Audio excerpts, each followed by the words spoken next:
guys, welcome back to my channel. So today I wanted to go ahead and do my labor and delivery story for you. I'm sorry for the lighting. I'm like in my bedroom and I don't have my little camera stand on me either, so I just got my phone sitting on the windowsill right now, and don't mind the noise in the background if you hear anything. I have cartoons on in case he's asleep, so but I wanted to go ahead and do this story real quick for you guys. So when I went into labor and having Kayston, I was 38 weeks and 3 days, and it was the night of Father's Day, and we had a busy day. We were running around and stuff, and we were super impatient. When we got home, I was just feeling huge, and I was like, oh, we just want this baby to come. So we decided when we got home that we were going to take a long walk around the neighborhood to see if that would do anything. So we did. We got home and we took a really long walk around the neighborhood, and we came home and we decided to go to bed because we were tired, and we're like, whatever, like nothing's going to happen. It's not going to happen tonight. So I woke up to roll over in the middle of the night, and I looked over at what time it was, and it was close, if not midnight, like right on the dot. And I felt, this is probably TMI, so sorry, but this is how it is. I felt this big pop. I like rolled over and I felt this pop and this just gush of water, like a ton of water just like came at me. It was gross. And I was like, oh my god. Like, I opened my eyes and I'm just in shock. I'm like, okay, there is no way that I just peed that much liquid out, and just like, I mean, I guess it's possible, but I was like, I'm pretty sure that that's my water that just broke. So I turn over and I like shake Travis because he's like asleep, and I'm like, Travis. He's like, what? I'm like, I think that my water just broke. And he's kind of like half asleep, and he rolls over and he like opens his eyes and he's like, wait, what? And I'm like, I think my water just broke. And he's like, he just kind of stood there. He kind of just sat there, and he was like, really? Like, oh my god. He was like in shock. He didn't know what to say. So he's like, okay. So he jumps out of bed, and I asked him to get me a towel because there was just fluid and water everywhere. So I asked him to get me a towel, and he threw some clothes on, and I was like, well, I guess it's baby time now. So we were just in shock for a minute. I swear, we were just like, is this really happening, like for real? So we were really excited. I called my mom. The very first person I called was my mom. And I was like, hey, I'm pretty sure my water just broke, so I've got Travis calling the hospital right now, letting him know we're probably going to be on our way in just a minute. And she's like, okay. So she's like talking me through it, like just telling me to breathe and like just try and be calm, like you can do this, da, da. She was just being really encouraging. So yeah. So I had Travis call them, and they're like, okay. So we gave him my name and my info and everything, and he went and loaded up the truck and started it, and just got us ready to go. And TMI again, but I was like, my body was just kind of in shock, so I was like leaking fluid everywhere, and I was having like diarrhea during this amount of time.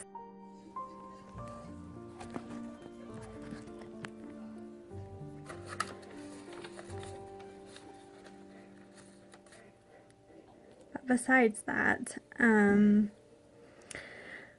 so we waited around for a little bit, and I was kind of like, well, should we wait? Like, I'm not having contractions yet, so what are we gonna do? And Travis is like, no, let's just go. I'm like, okay. So, and I'm glad we went when we left, because if we would have left any later, it would have been, I don't know, it wouldn't have been very good. So,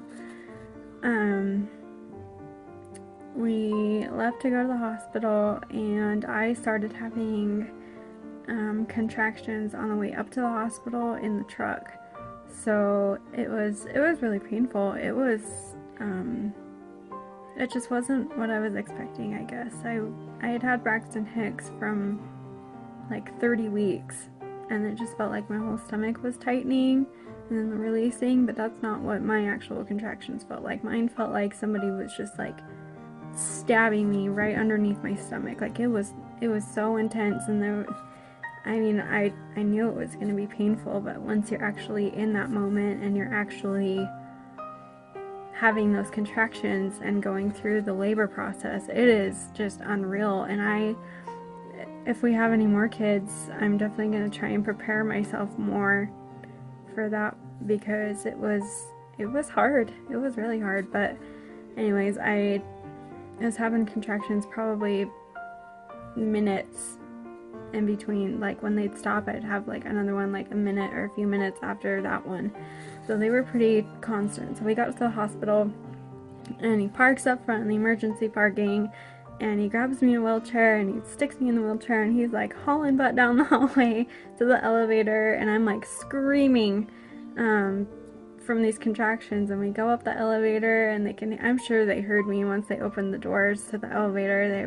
I was just like screaming, and they're like trying to ask me questions. They're all, what's your name? Like asking me for all my information. I couldn't even think straight. Like they asked me how far along I was, and I was like, I was just like, I went dumb for a minute. So, that was funny, but they got me in and they checked me out, and they're like, okay, we're gonna go ahead and admit you, because they checked my cervix to see how far dilated and effaced I was, and I was 100% effaced, and I was 3 centimeters dilated when I got there, and that was probably about 12:30, maybe 12:45 at night. So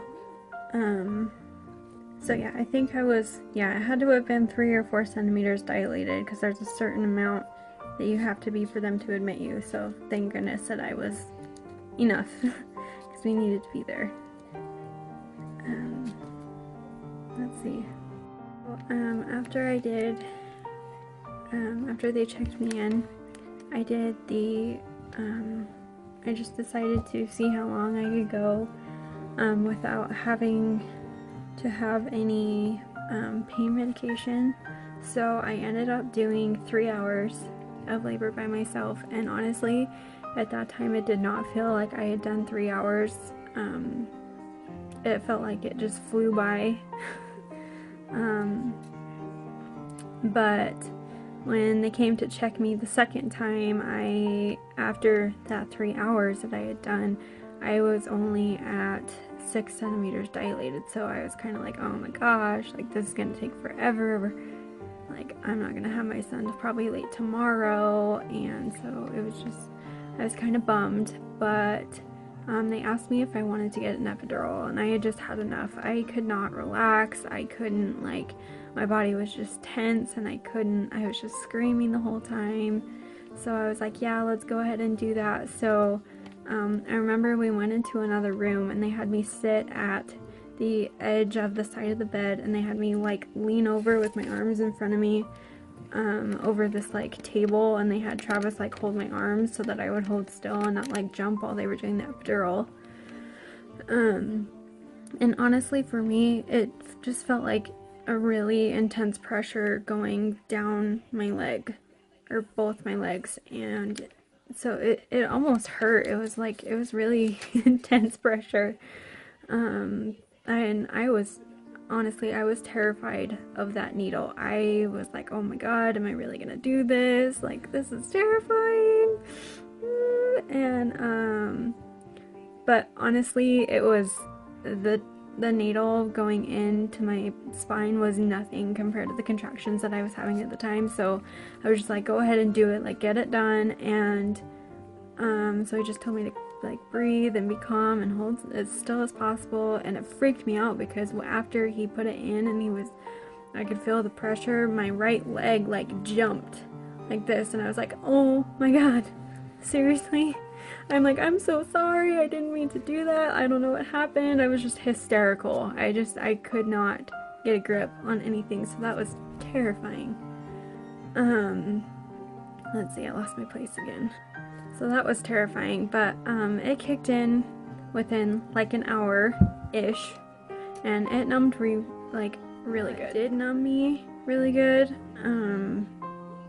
I could still move my toes, and my right leg was a lot more numb than my left leg, so, and the only other thing I remember from my epidural is that I was like shaking, like just freaking shaking, because I don't know, that's one of the side effects, and I was really cold, so I was covered in blankets, and I'm just sitting here like this, like I am just like shaking my brains out, and Travis is like, are you okay?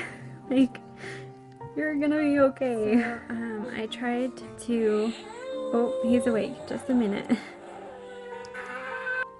So, the rest of my story is pretty self-explanatory, but, so I just told you guys that I was really shaky and stuff. So I decided that I wanted to try and sleep, because I didn't know how long this process was gonna take. And then I ended up, not too long after I got my epidural and tried to go to sleep, it was probably maybe an hour or so, and they came in to check me again, and I was fully dilated and everything, like I was ready to go, and I kept, another TMI, but I kept having this sensation, like this feeling that I was like needing to poop, like that's what it felt like to me. And so I told my mom, and she's like, yep, that means you're ready to push and you're ready to go. So she called the nurse in, and excuse me, so she called the nurse in, and the nurse checks me, and she goes, yep, you're like fully ready to go, just let us know when you're ready. And so she brought in all the doctor, and I had like 4 nurses in there, like they were just everywhere. And I remember them telling Kay, when you're ready, like you're gonna it was something about how you're gonna push as hard as you can, like put as much down pressure as you can for 10 seconds, and then you're gonna do it again and again until this kiddo was out. So and they kind of like sat there and waited for a second, because I had stopped having that feeling as soon as they got there and ready to go. So, but then I started having that feeling again, and they were like, okay, like go ahead and push. And so I did that probably 4 or 5 times. I probably only pushed for like 10 minutes, and then Kayston ended up being born at 5:09 in the morning. They told me that they were gonna give me a episiotomy, so they just cut me a little bit because when I was pushing, because his heart rate had dropped and it wasn't coming back up. So like, okay, we need to get this kiddo out of here, and I was so out of it. Like I don't even remember them telling that. Travis actually told me that part. But so he was born at 5:09 in the morning, and he was 5 pounds and 5 ounces, and 18 inches long, so just a little tiny guy, and he was absolutely perfect, and we are so blessed that you are just perfect.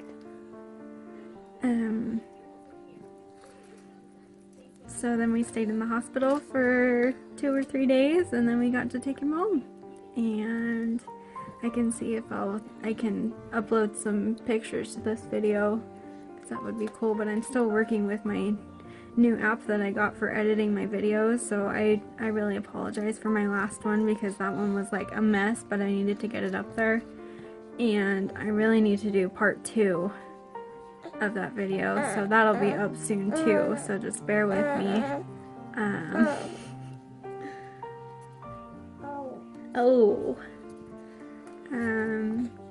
So I will do that video, I promise. I'm getting to it. But as for right now, I think that's all the details I have as far as my labor and delivery goes. So yeah, the total amount of time was like 5 hours, and he was here. So, because my water broke at midnight, and we had him at 5 o'clock in the morning, so,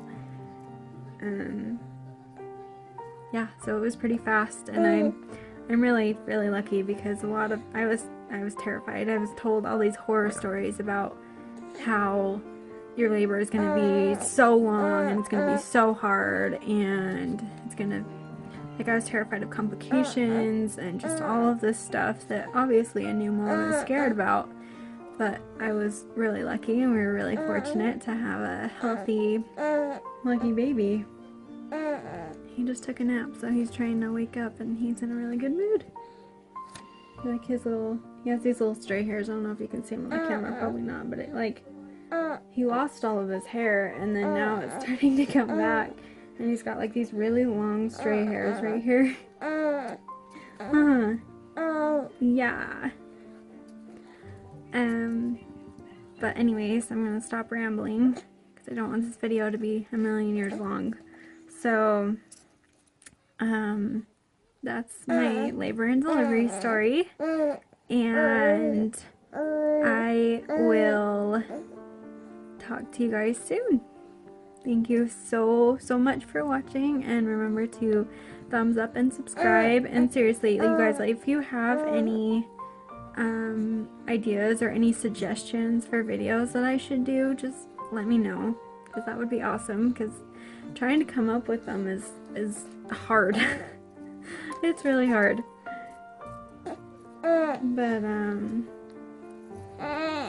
But yeah, so thank you so much for watching, and we will talk to you guys soon. Say bye. Say bye. You lost the camera. Say goodbye.